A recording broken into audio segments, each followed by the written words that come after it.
Welcome to Interlaken. We're gonna grab a panoramic train called the Golden Pass Express over to Montreux. And we're gonna be traveling in prestige class today on Markus Travels. The newest luxury train in Switzerland is the Golden Pass Express, with seats I've never seen before, together with outstanding mountain views. The scheduled route starts in Interlaken in central Switzerland. The name Interlaken means between the lakes, because the town is situated between the beautiful Lake Thun and Lake Brienz. From here, the route passes through the green mountain landscape all the way to Montreux on the eastern shore of Lake Geneva. The journey time is just over 3 hours. The Golden Pass Express offers seats reservations in 3 different classes. Second class and first class you can book with a normal train ticket. But you can also pay a supplement for a higher class called Prestige Class. That's what I did today. Something went wrong before the trip even started. That's not the panoramic train there behind me, but that is apparently the one that's going to take us over to Montreux. Let's find out what's going on. I was a bit wrong in that clip. The normal train will only cover the first 1/3 of the journey. This is the section that runs on standard gauge tracks. After 1 hour, we will change to the actual Golden Pass Express train, which runs on narrow gauge tracks. Welcome aboard our ASUS Panorama Express. Apparently the setup is that we're going to take this to one of the in-between stations and then switch to the real panoramic train further down the line. Not a great first impression so far. For example, I don't think there's air conditioning on this train, and on a hot August day, that's not ideal. In the previous shot, you could even see my glasses fogging up, and I think they still are doing that, even though I just wiped them.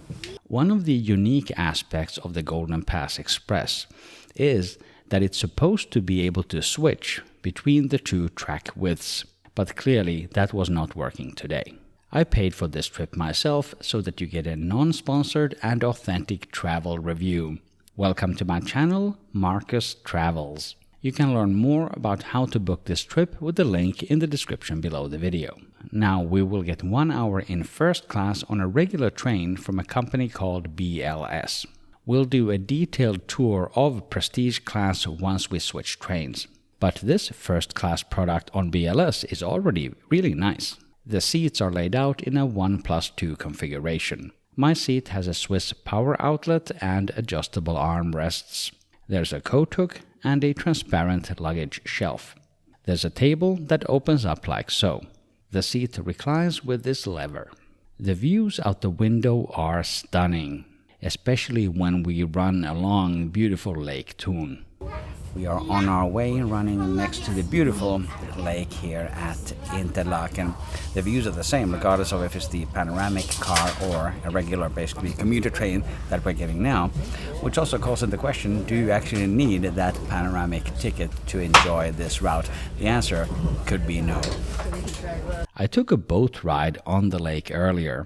Let me know in the comments if you'd like to see a review of that ferry.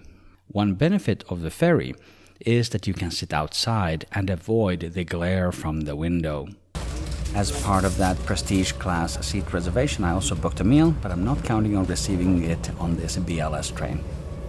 We have just left Spitz and are now heading away from the lake. The next stop is going to be Vimnis. Hopefully we'll be able to get some more beautiful mountain views very soon. These are exactly the same views that you'd get from the actual Golden Pass Express, which we will board in a minute. It is the same route. Here you see some of the highlights as the clouds roll in. The BLS train also has second class cars, which are in a 2+2 configuration. There is also a vending machine for snacks and coffee. We are approaching the end of the section with the replacement train with the arrival at Zweisimmen. From here, we're going to change over to the actual Golden Pass Express, the panoramic train that we originally booked. And there, I also hope that my catering will be available. And after seeing the little bistro area on this train, which is basically just the 2 vending machines, I was right to not expect anything on this particular train. Nonetheless, a very comfortable ride here on BLS. These trains are pretty much new and in great condition, and for a commuter train, a really nice ride. And by the way, I'm not knocking commuter trains. I like commuter trains, and this must be one of the most beautiful commuter train connections in the world. Now it's time to switch to the actual panoramic train, the Golden Pass Express. It's operated by a company called MOB. This is a new train, and I think it looks striking in its dark blue and white livery. Here you can see the panoramic windows, including the angled ones at the top. Prestige class is located in a separate compartment in first class in the first and the last car. My seat is in car number 10 at the very front of the train. On the way there, we pass by the second class cars, which are in the middle of the train. The first class cabin is laid out in a 1+2 configuration, but the prestige class compartment offers an elevated interior, even quite literally. These compartments are higher up in the car. There's a little step to enter here. That should mean better views from the train. Welcome to the actual Golden Pass Express. I made myself comfortable here in seat number 16. This is a great seat, but it does have one limitation that we'll come to soon. But let's start with the positive. It's a comfortable leather recliner.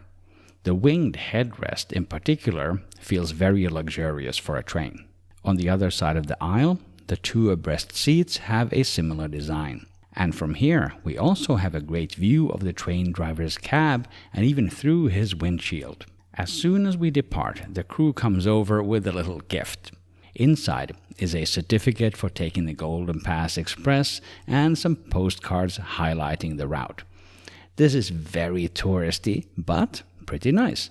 It is an elevated experience. The seat controls are here on my right. They adjust from top to bottom. The seat heating, the recline, the lumbar support, and the leg rest. This is better than regular first class for sure, and also better than other panoramic trains in Switzerland. But here is the one problem I mentioned. If I extend the leg rest and recline so that the seat moves as far forward as it will go, there's no space for my feet.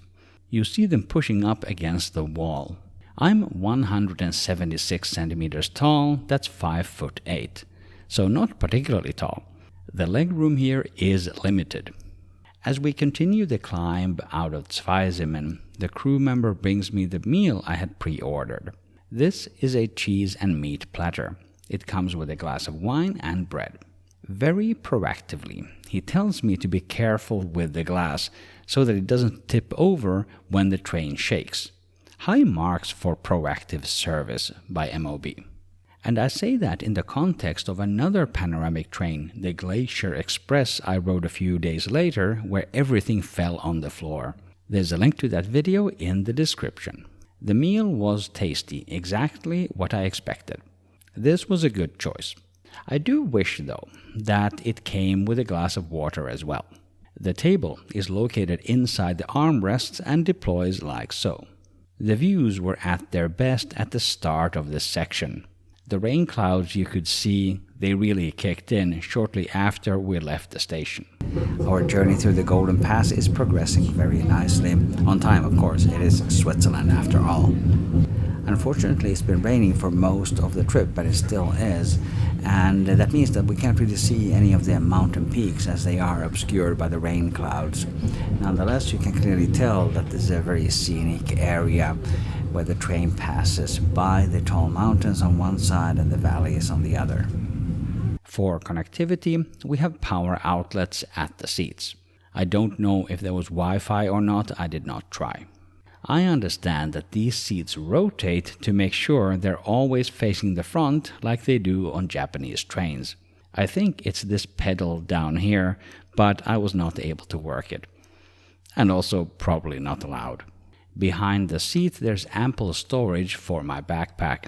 There are no overhead luggage racks here because that would block the panoramic windows at the top. In the overhead panel, we have reading lights for all passengers. Here you can see the seat at maximum recline and with the leg rest fully extended.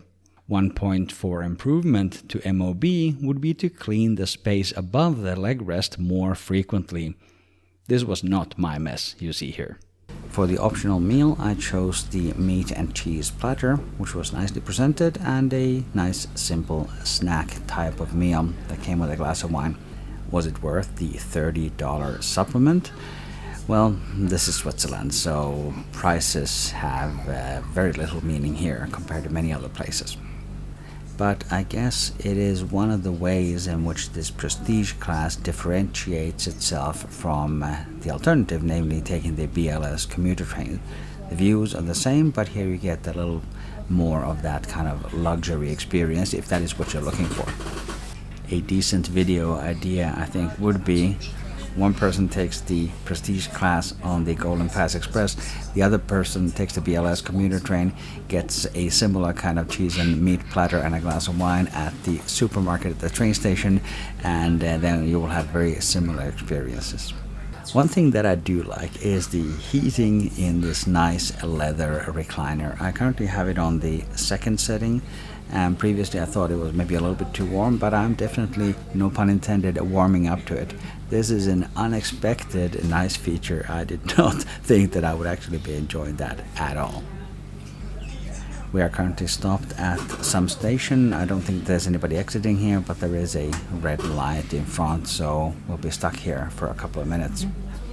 If I compare the prestige seat where I'm at to the regular first class, which is in the compartment behind me, I would say that the main difference is this nice leather recliner, which has electronic controls and a footrest, whereas the regular first class seats, they're also in a 1+2 configuration just like here, but they instead have no leg rest and the recline is a manual lever.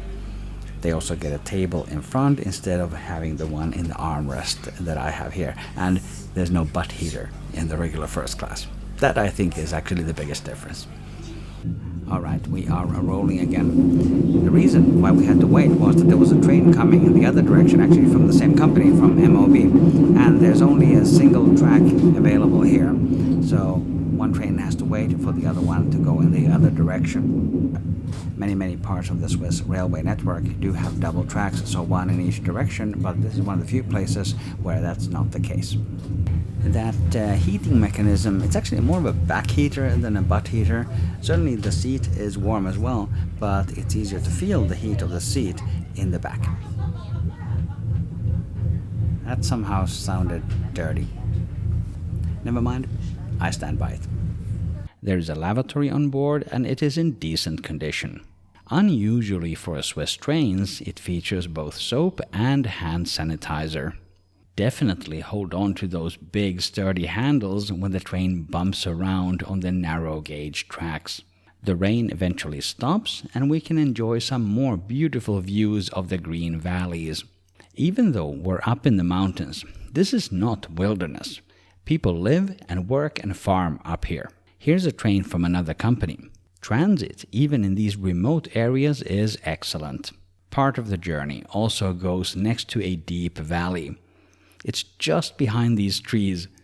I failed massively in getting any good footage. But it is behind there, I promise. You can also see the benefit of these angled windows up here to check out the mountain peaks. We just passed through a more wooded area than what we've had so far, but now we're back to these more open landscapes again. There's cows grazing on the grasslands here, and a beautiful valley here on my left-hand side, and that is far too bright, and my video is now overexposed. Before long, Lake Geneva comes into view. This section offers perhaps the most scenic part of the journey. There are tall mountains on the other side of the lake, as well as vineyards on the hillside. Very idyllic. We are approaching Montreux on beautiful Lake Geneva. The lake is already visible from all these various points along the railway. Now it's on my left-hand side, previously it was on the right side. So the train is really snaking its way down to the lake. I will give you my recommendation in just a moment. If you got value from the video, please hit the like button and subscribe for more self-funded travel reviews right here on Markus Travels. Let's talk about the price and the value for money. And you will also find more information with the link below. The price has 3 components. For the basic transportation ticket, I had a monthly card that gives me access to all modes of transportation in the Swiss travel system. If you buy an unrestricted one-way first-class ticket for this route, that's 97 Swiss francs, which is $111 US. To this I added a seat reservation in prestige class for 49 Swiss francs, which is about $57 US, and the meal for 30 Swiss francs, which is about $35 US. Was it worth it? Yes, for two reasons. One, the hard product and the soft product were excellent and really something above just a first-class train ride. Two, the service recovery. I booked this ticket the day before departure on the expectation that the Panoramic train would service the entire route. In the end, 1/3 was operated by the commuter train, as you saw. On the day of the trip, the company wrote me an email informing me of two things. A, the change in trains for part of the route, and B, that I was eligible to get a refund of the seat reservation fee. You can tell a lot about the quality of a company by how they act when things go wrong. This proactive approach was a great example of this. For another great Swiss train, click or tap the screen here. That's my video about the TGV Lyria, the high-speed train between France and Switzerland. That first-class review is on the screen now, so please check that out. Thank you very much for watching Markus Travels, and I will see you in the next video.